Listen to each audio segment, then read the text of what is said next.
New week. Thank you so much for watching UBC TV Inspiring Uganda. My name is Sharon Tunisha, and a very good afternoon to you, our dear viewers. Now, in our top stories today on Monday, government has been called upon to increase tree planting awareness among the populace to avoid effects that may come with environmental degradation.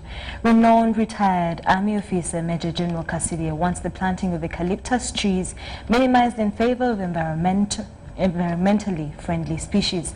He echoed during an engagement with journalists at his farm in Casimiro, where he affirmed his fight against illegal tea cutting. Driving through this multi-cropped acre farm off Mukono Casimiro Road, all one experiences is fresh air. It is brought about by these trees that partly make up the ecosystem of this area. The farm belongs to renowned and retired Army officer who certainly seems not tired, General Casimiro Wanga. He wants other Ugandans to emulate his example of conserving the environment. I know what I'm doing is really for the country, Uganda. One day, they'll remember, but I'll be dead. But they remember. Tree planting? Yes. But which species? In this video, recently recorded in the Western District of Chenjojo, officials from National Environment Management Authority oversaw cutting of eucalyptus trees from a wetland. The reasoning was that this species of a tree consumes more water, which drains previously water-rich localities. To this, General Casimiro Wanga partly agrees, a concurrence from which he derives a word for NEMA. Get organized, get land. The government has got land. Get about 1,000 or 2 square miles, and you decide to plant cartoons. But don't just go about planting cartoons all over the place. It's rubbish. Have you seen cartoons here? Don't you see trees? Are they not good trees? Casimiro Wanga's campaigns against tree cutting are proof of leading by example, clearly indicating that the speed of the captain is the speed of the team. But how achievable such a move is, only him can answer, based on his approach to the problem. Me, I've come out, I'm going after those people who are cutting down trees. But what have you done to assist Casimiro Wanga? Just depicting me, that mad general. Mad general. I'm not a madman, for good's sake. In August 2019, Major General Casimiro Wanga was reported to have shot and deflated tires of 2 trucks carrying timber in Mityana district, in what he describes as war against environmental degradation. He still vows to single-handedly fight indiscriminate tree cutting from the forest reserves. Henry Okorut, UBC. Thank you, Henry Okurut. In more news, government, through the Ministry of Agriculture, Animal Industry and Fisheries, is implementing a 5-year project on promoting environmental sustainable commercial fish farming. Promoting environmental sustainable commercial fish is being supported by European Union with a grant of 10 million euros. Now the project is being piloted in a water-based cage aqua park at Mwena in Kalangala district and land pond fish farming on a 550-acre site on Enekwagwakang, Taboke village, Maruzi County in Apache district. Details follow. To harvesting, there's no fishing around, to avoid them stealing the fish from the cages. Because these fish, after growing, will still remain around. Assistant Commissioner and as well as a project coordinator for an EU-funded program called Promoting Environmentally Sustainable Commercial Aquaculture in Uganda. The European Union provided a grant of 10 million euros to promote commercial aquaculture in Uganda. And under this grant, we are putting up intensive production system called aqua parks. The one land-based system, which is here in Apache, Taragoli, and then the water-based system, which is going to be in Kalangala. I'm the resident district commissioner of Apache, where government of Uganda and European Union is implementing Aqua Park project worth about 41 billion shillings. This project is received with a lot of excitement by the community of Apache because they're expecting a lot out of this project. Like community, they're mobilizing themselves to be outgrowers. Kalangala was one of those 2 sites which was selected for aquaculture park, specifically the lake-based aqua park, which is going to host cages, but it will have a land-based infrastructure, including a hatchery for rearing or raising the young ones, which will eventually be stocked in the cages. It will also utilize the facilities which were put in place by an earlier project funded by ADB. This meeting, I'm here as the chairperson of CPIPE for Apache District.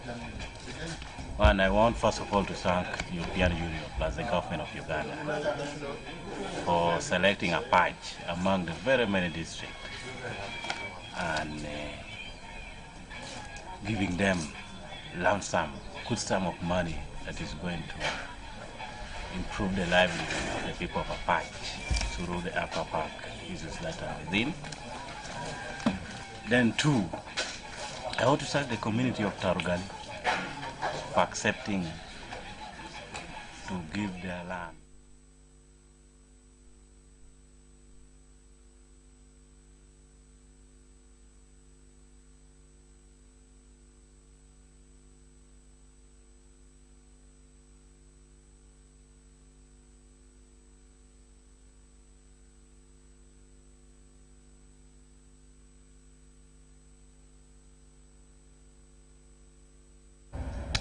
Now, Senior 4 candidates Monday commenced their final USC exams countrywide. Our news crew is stationed at Old Kampala SS, where Michael Jordan Lukoma is on standby to give us an update on the first session of the exams. Jordan, please tell us what's happening.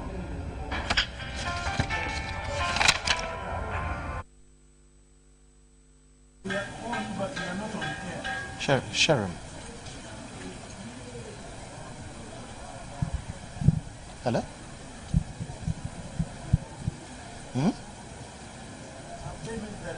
That's what we're asking.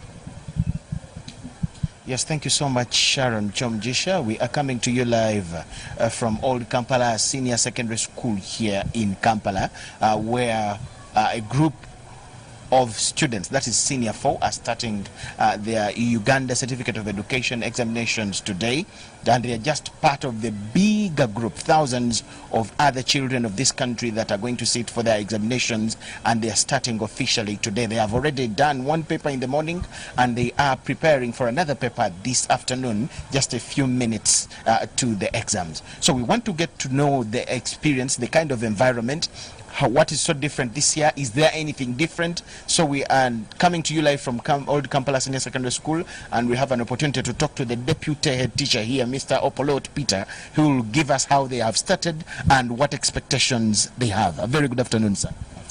Good afternoon. You are live on UBC TV, Mr. Opolot. Okay. Yes. How different is the situation 2019 UCE? You are already one paper down. There is not much difference, only that we are prepared, the candidates. We know they are going to do the examinations, and the atmosphere is calm. The students are confident. The briefing was done on Friday, and we had the chief invigilator, who are usually people from outside the schools. The teachers did their work, and the students are okay. We have started with the physics practical.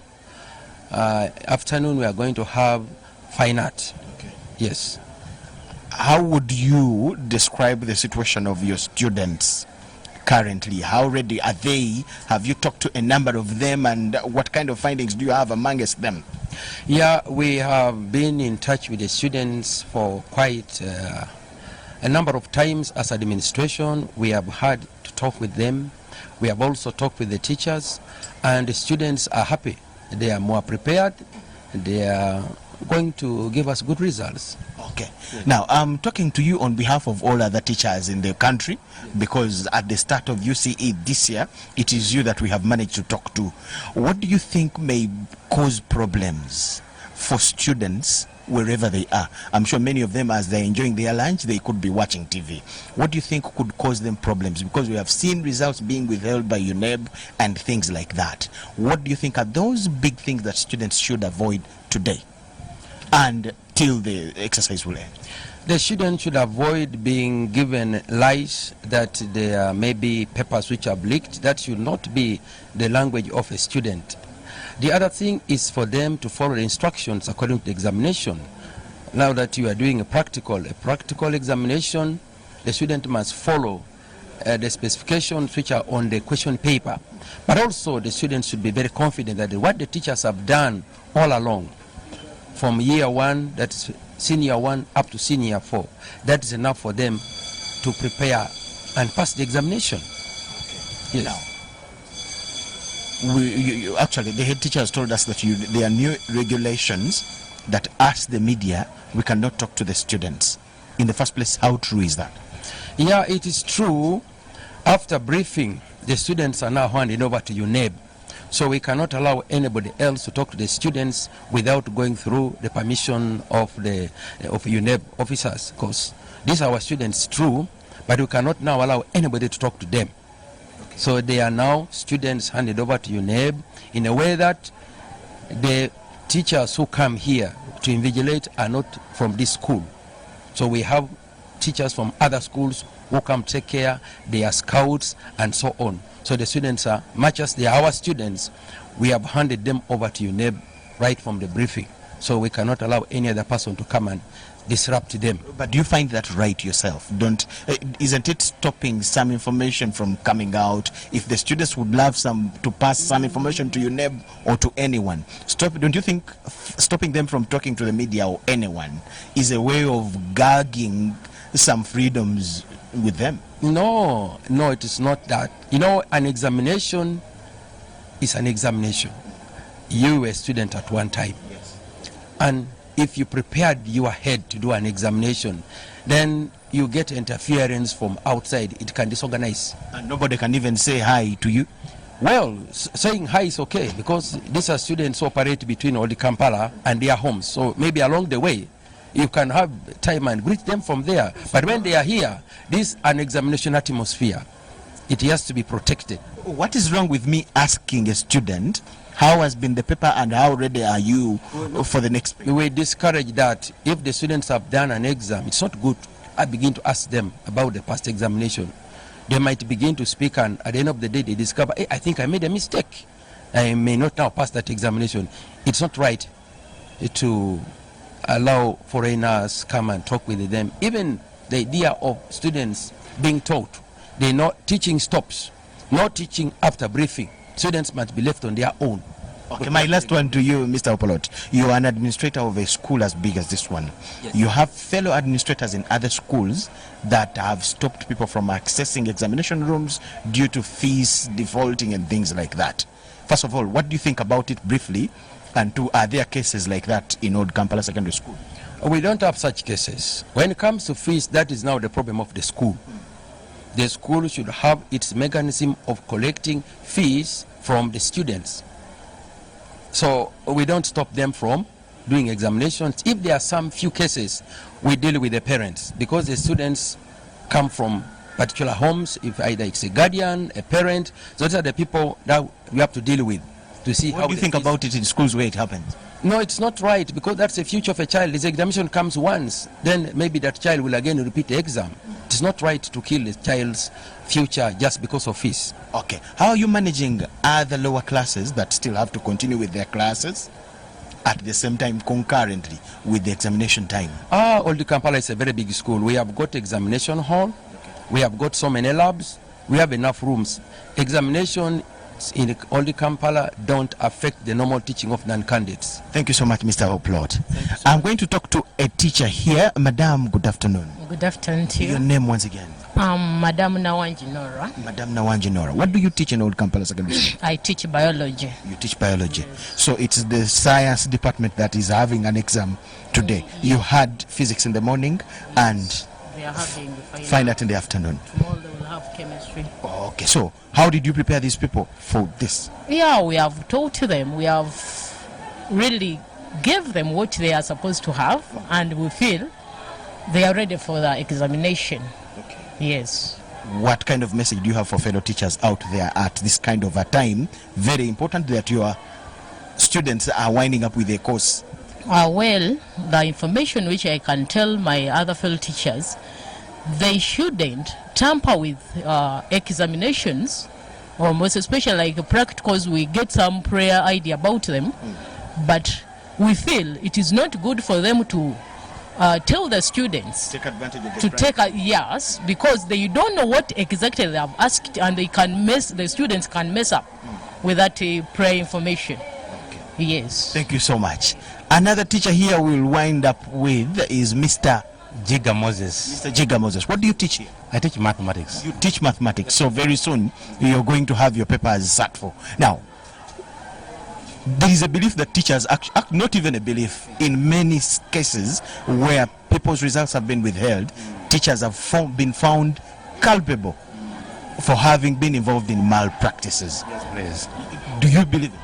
Yes, I believe, because it has happened before.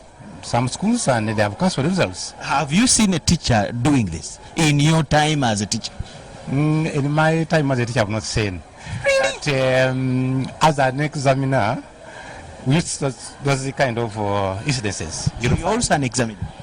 Yes, I'm an examiner, but now I no longer examine because I have other activities to do. I'm quite busy. Let's go back to what we were talking. Yes, please. Have you have not seen a teacher doing this, but at least you have gotten information about teachers getting involved in examination malpractice? Yes, and more especially, with the onset of private schools, people want induced results so they can make money. So by so doing, they're falling short of ethics as teachers, because they want to make quick results. They want to induce a performance, but which is not true. Leave children perform the way they are supposed to be. Your job is to teach early. Prepare them well in advance. Leave the child do the remaining part. What is the role of a teacher now at this point that examinations have begun? Yes, we have control over them because we keep them in certain order. Like, for example, the physics students.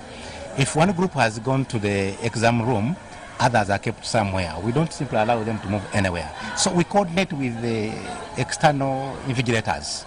We keep order in a place so that the environment is conducive for them to see the exams.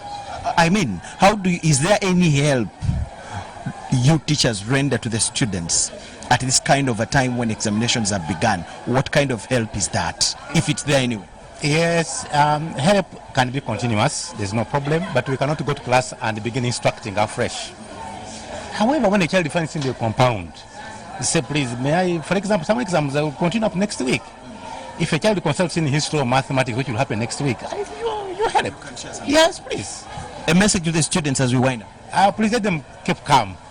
These exams, they've been doing them before, so let them just, it is the same thing. Yeah, easy, let's relax. Thank you so much, Mr. Jiga. Yes. Sharon, we have talked to the deputy head teacher. We have talked to two teachers, and they insist on one thing, that candidates should avoid anything that can look like malpractice because it can lead to danger, withhold of their results, and things like that. Are you people senior fours? You're not senior fours. Okay, you're in senior one. These brothers of mine are senior one. Yes, your name? Etiang Jonathan. Etiang Jonathan. So what kind of message would you have for the senior fours?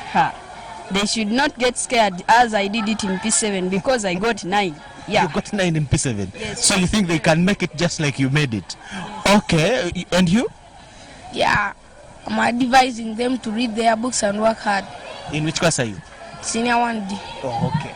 So I've managed to get 2 senior 1 gentlemen who have sent a message to their seniors in senior 4 not to be scared, to be confident, because they also made it in P7. We thank you so much for watching. Back to you, Sharon. We'll get to find out more from other schools.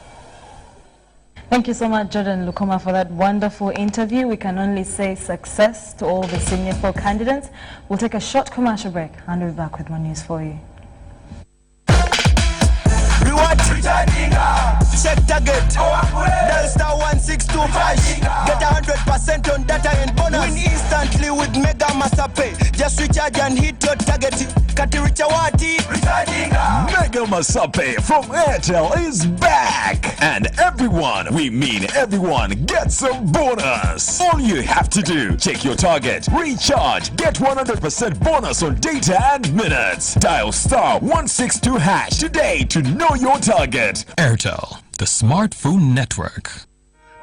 Every dream has a challenging journey. Ours began in 1998 with a mission to drive the development of a robust communications sector in Uganda. We created structures to champion the dream. We've evolved, made discoveries, supported great minds, empowered Ugandans, and fostered a vibrant culture, enabling communication for all. Down the years, we've created memories and networks, uniting generations and building great partnerships. Together, we can go even further. UCC, celebrating 20 years of achievements. 333. What's up with number 3? It's 3 at Airtel and not 4 anymore. It's 3 shillings per second across all networks in Uganda. Make calls from Airtel to all networks at 3 shillings per second. Get to talk to anyone on any network anytime at 3 shillings per second. Airtel, the smartphone network. Airtel is regulated by Uganda Communications Commission. My first 4G smartphone from Airtel is back. It's bigger, better, and comes with 5 GB free data per month for 3 months. At only 200,000 Uganda shillings, enjoy fantastic features on the phone, like the face unlock feature, long battery life. Mwana, ka volume keko. Live your life in 4G with my first 4G smartphone at only 200,000 Uganda shillings and get free 5 GB data every month for 3 months. Visit the nearest Airtel shop, dial star 175 star 9 hash to enjoy free data. Airtel, the smartphone network.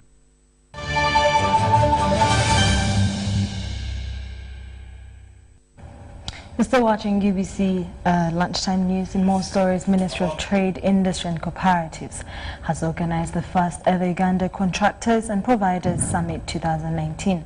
This summit is due on the 12th to the 13th of November to benchmark contractors' visibility profile under BUBU. While addressing the media, Minister for Trade, Amelia Chambade, underscored the increasing exploitation of contractors by government officials and other middlemen, adding that this negative vice affects quality of work and production. The theme for this summit is Buy Uganda, Build Uganda from a contractor's perspective. About the forthcoming contractors summit. Create awareness for the local contractor about his rights and entitlements. Is the local contractor aware of his rights and entitlements? Is he aware of all the regulations that are there to support him, to defend him? Does he have a platform to address his grievances? So this summit is going to reawaken you in all these areas that you are looking for. To reduce on the non-tariff barriers that you encounter as a contractor on a day-to-day basis. For example, bureaucracy. There's a lot of bureaucracy in government. You find these contractors running from ministry to ministry, chasing one piece of paper for a year, or for 6 months, or for 5 months. One piece of paper, one signature. One signature, one important person. Are you aware? Do you have sufficient information on the bidding processes? because bidding is a process. But are you aware? Are you aware of the reduction of the middlemen that are between you and that bidding? Because there's so many people between there who think are going to be your savior. Who think are the miracle people who are going to make things happen. But just because you are not aware of your rights and entitlements, and the middleman is exploiting you, claiming to know the minister, and the one who knows her, give her something, and the one who knows the people, and then at the end of the day, the cost of bidding is so expensive because you have to please all these players. Get rid of those players. Electronic government procurement. Electronic government procurement is automating the current procurement processes electronically. So that if Minister of Trade has their procurement plan, you are based in India or wherever, you can easily see this procurement plan.